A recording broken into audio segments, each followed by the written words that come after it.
திரு ஷியாம், நான் உங்களிடமிருந்தே ஆரம்பிக்கிறேன். இந்த பாலியல் குற்றவாளி ஞானசேகரனுக்கு 30 ஆண்டுகள் சிறை தண்டனை விதிக்கப்பட்ட இந்த தீர்ப்பு உணர்த்தக்கூடிய செய்தி என்ன? தீர்ப்பு உணர்த்தக்கூடிய செய்தி என்னவென்றால், கீழமை நீதிமன்றம் ஒரே ஒரு குற்றவாளி என்பதை உறுதி செய்திருக்கிறது. இனிமேல் மேல்முறையீடு நிலுவையில் இருக்கும். இப்போதைக்கு நாம் கீழமை நீதிமன்றம் என்ன சொல்கிறதோ அதைத்தான் நாம் அனைவருமே ஏற்றுக்கொண்டாக வேண்டும். ஆனால் பொதுவாக எனது பார்வை இதில் என்னவென்றால், இந்த பாலிடிக்ஸ் ஆஃப் ரேப் என்று சொல்வார்கள். அதாவது பாலியல் வன்கொடுமைகள் எப்போதுமே அரசியலாக்கப்பட்டு வருகின்றன. உலகெங்கிலும் அதை நீங்கள் பார்க்கலாம். அது பொள்ளாச்சியாக இருந்தாலும் சரிதான், அண்ணா யூனிவர்சிட்டி பல்கலை பாலியல் விவகாரமாக இருந்தாலும் சரி. மீனாட்சி கங்குலி என்று ஒரு சவுத் ஏசியா டைரக்டர், தெற்கு ஆசிய இயக்குனர், மனித உரிமைகள் ஆணைக்குழுவின் தெற்கு ஆசிய இயக்குனர், அவர் தெளிவாக என்ன கூறியிருக்கிறார் என்றால், சொசைட்டல் டிஸ்கிரிமினேஷன் தான் இதற்கெல்லாம் காரணம். ஒரு சமுதாயத்தில் இது ஒரு சமுதாயம் என்பது பிளவுபட்டு கிடப்பது தான் இதற்கெல்லாம் காரணம். ஒரு இண்டிவிஜுவல் ஆக்ட் ஆஃப் வயலன்ஸ், ஒரு தனிப்பட்ட ஒரு குற்றமாக கருதாமல் இது ஒரு சொசைட்டிக்கான குற்றமாக கருதப்படுகிறது. Too much of media attention, மிக அதிகமான ஊடக வெளிச்சம் இது போன்ற வழக்குகளுக்கு கிடைக்கிறது. எனவே இது மிக இயல்பாக அரசியலாக்கப்பட்டு விடுகிறது என்று சொல்லி நமது நிர்பயா வழக்கை உதாரணம் காட்டி, அது ஒரு சிறிய புத்தகம். நிர்பயா வழக்குக்கு பிறகு என்ன நிகழ்ந்தது என்றால், நமது பல்வேறு சட்டங்களிலே மாற்றங்கள் கொண்டு வரப்பட்டது. அதாவது சட்ட ரீதியான பல பாதுகாப்பு ஏற்பாடுகள் செய்யப்பட்டன. தமிழ்நாட்டில் ஏற்கனவே பெண்கள் வன்கொடுமைக்கு எதிராக தனியான சட்டமும் இருக்கிறது. அது அனைவருக்கும் தெரிந்த ஒரு விஷயம் தான். அந்த சட்டத்தின் அடிப்படையிலும் இந்த தீர்ப்பிலே சில தண்டனைகள் வழங்கப்பட்டிருக்கின்றன. அறிவியல் பூர்வமாகவும் நிர்ணயமாகி இருக்கிறது.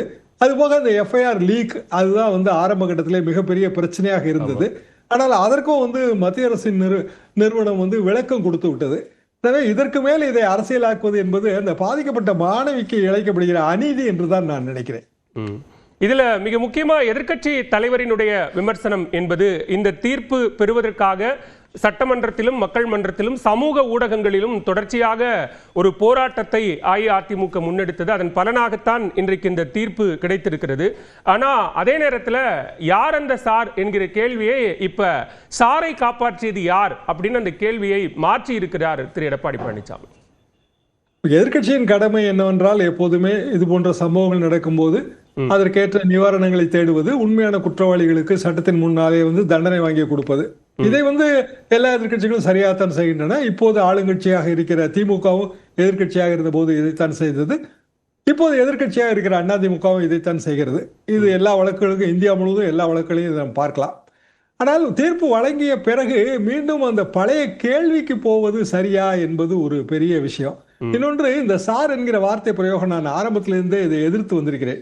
காரணம் என்னவென்றால், சிறிய பள்ளிகளிலே, கிராமத்து பள்ளிகளிலே சார் என்றால் அது ஆசிரியரை குறிக்கிறது. அது மிகவும் கடினமாக இருக்கிறது. இந்த மாதிரியான சம்பவங்கள் பெரிய அளவுக்கு வெளிச்சம் பெறும்போது, எங்கள் கிராமத்திலேயே பெரிய அளவுக்கான சாயந்தர வேளைகளிலே டிராபிக் ஜாம். ஒரு சிறிய கிராமம். என்னவென்று கேட்டால், 10வது வகுப்பு படிக்கிற குழந்தைகளை எல்லாம் கூட்டி கொண்டு செல்வதற்காக பெற்றோர்கள் காத்திருக்கிறார்கள். கிராமத்திலே அதெல்லாம் நான் கேள்விப்பட்டதே கிடையாது. ஏனென்றால் இது ஏற்படுத்துகிற ஒரு தவறான பிம்பம். சார் என்கிற வார்த்தை பிரயோகம் நான் எதிர்க்கிறேன். இதை வன்மையாக கண்டிக்கிறேன், எதிர்க்கிறேன். அதற்கு பதிலாக உண்மையான குற்றவாளிகளை கண்டுபிடிக்க வேண்டும். இந்த குற்றவாளி பின்னாலே இப்படியான நிகழ்வுகள் இருக்கின்றன, இது பொருத்தமானதாக இருக்கும். ஆனால் தொடர்ந்து சார் சார் என்று சொல்வது அது எதை காட்டுகிறது? அது ஒரு வகையிலே செல்போனிலே அவர் பேசியதாக சொல்லப்படுகிறது. ஆனால் அதற்கு பிறகு அதெல்லாம் மறுக்கப்பட்டு விட்டது. இன்னும் சொல்ல போனால், அப்போது செல்போன் ஏரோப்ளைன் மோட் என்று சொல்லிவிட்டார்கள். அது அறிவியல் பூர்வமாகவும் நிர்ணயமாகிவிட்டது. அதற்கு பிறகு சார் என்று சொல்வதிலே பொருத்தமில்லை. அது அண்ணா பல்கலைக்கழகத்தில் இருக்கிற பேராசிரியர் பெருமக்களுக்கும் அவர்களையும் சார் என்று தானே மாணவிகளோ மாணவர்களோ அழைப்பார்கள். அவர்களுக்கும் இது ஒரு வகையான மன கிளேசத்தை ஏற்படுத்தும் அல்லவா? எனவே இந்த மாதிரியான வார்த்தை பிரயோகங்கள் வெறும் அரசியலுக்காக பயன்படுத்தப்படுவது, இது நான் கூறுவது மட்டுமல்ல, நான் ஆரம்பத்தில் குறிப்பிட்ட மீனாட்சி கங்குலி அவர்களும் இப்படியான வார்த்தை பிரயோகங்கள் தவிர்க்கப்பட வேண்டும். இது ஒரு இண்டிவிஜுவல் அஃபென்ஸ் தான்.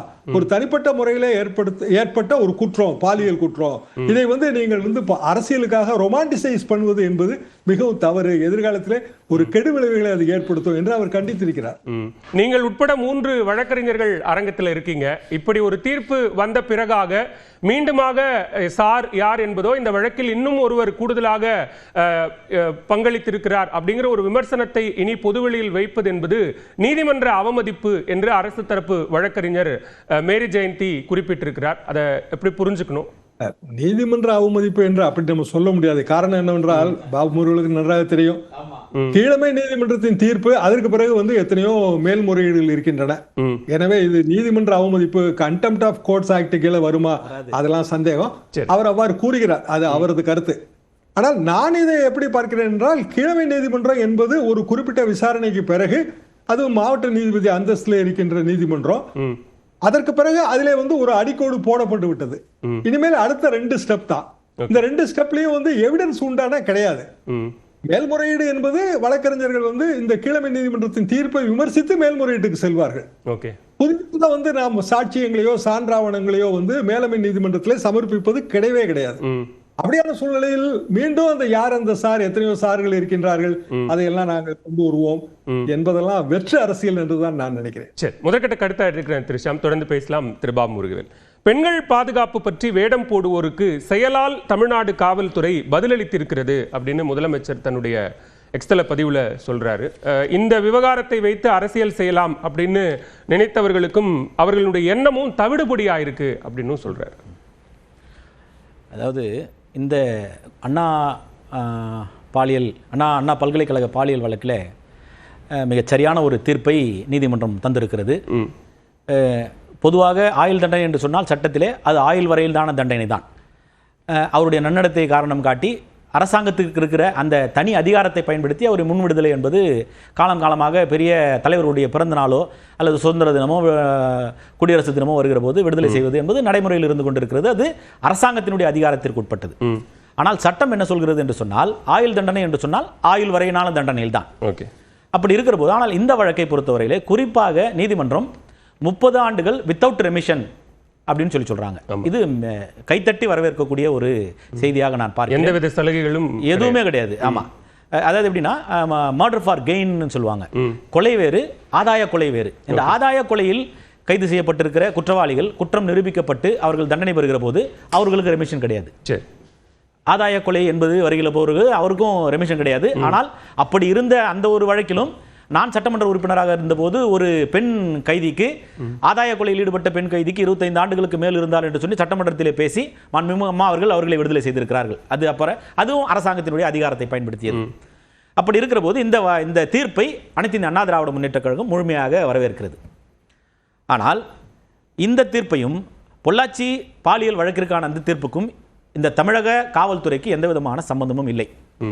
பொள்ளாச்சி அந்த பாலியல் வழக்கு என்பது மத்திய புலனாய்வுத்துறையின் கட்டுப்பாட்டில் இருந்தது. அது முழுவதுமாக விசாரித்து மத்திய புலனாய்வுத்துறைக்காக நியமிக்கப்பட்ட வழக்கறிஞர் தான் அந்த வழக்கை நடத்தி தீர்ப்பு பெற்றுக் கொடுத்திருக்கு. அதனால் தமிழக காவல்துறைக்கு அதில் எந்த விதமான சம்பந்தமும் இல்லை. இந்த வழக்கை பொறுத்தவரையில இதில் சரியான விசாரணை நடைபெறாது என்று அனைத்து இந்திய அண்ணா திராவிட முன்னேற்றக் கழகம் வழக்கு தொடுத்து, எங்களுடைய வழக்கறிஞரில் இருக்கக்கூடிய அன்பு சகோதரி விஜயலட்சுமி ஒரு வழக்கை தொடுக்கிறார் உச்சநீதிமன்றத்தில். அதை தானாக முன்வந்து உயர்நீதிமன்றம் அதை வழக்காக எடுத்து, அன்றைக்கு ஒரே நாளிலே முதல் தகவல் அறிக்கை வெளியிடப்பட்டது. காவல்துறையினுடைய கையாளாகாத தனம், இது மிகப்பெரிய தவறு. குற்றம் பாதிக்கப்பட்ட அந்த பெண்ணுடைய முழு தகவலையும் வெளியிட்டிருக்கிறது. இதுக்கு முழு பொறுப்பையும் காவல்துறை ஆணையாளர் எடுத்துக்கொள்ள வேண்டும். இந்த தவறுக்கு உடனடியாக 25 லட்சம் இழப்பீடு அந்த சகோதரிக்கு தர வேண்டும் என்று உயர்நீதிமன்றம் உத்தரவிட்டிருக்கிறது. உடனடியாக உயர்நீதிமன்றம் உத்தரவிடுகிறது, இதை இந்த காவல்துறை ஆணையாளருடைய கட்டுப்பாட்டில் இருக்கக்கூடிய எந்த காவல்துறை அதிகாரியும் விசாரிக்கக்கூடாது.